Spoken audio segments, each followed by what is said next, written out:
Good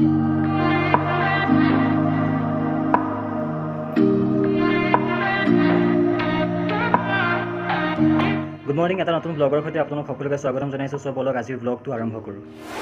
এতিয়া মই অলপমান প্ৰিণ্ট আউট উলিয়াব লগা আছে আৰু সেই প্ৰিণ্ট আউটকেইটা প্ৰথমতে উলিয়াই লওঁ, তাৰপিছত আকৌ বাকী বেলেগ কাম কৰি আছোঁ।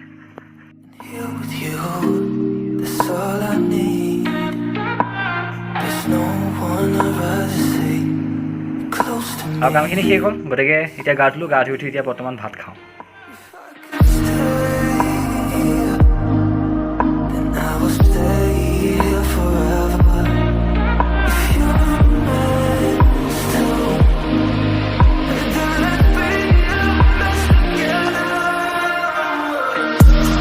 So thank you so much guys for watching this vlog. আপোনালোকে ব্লগটো চাই ভাল পালে বুলি আশা কৰিলোঁ। যদি ভাল পালে তেন্তে লাইক, কমেণ্ট আৰু চেনেলটো ছাবস্ক্ৰাইব কৰিবলৈ নাপাহৰিব। পুনৰবাৰ এটা নতুন ব্লগৰ সৈতে সকলোকে লগ পাম। So till then, take care and bye bye.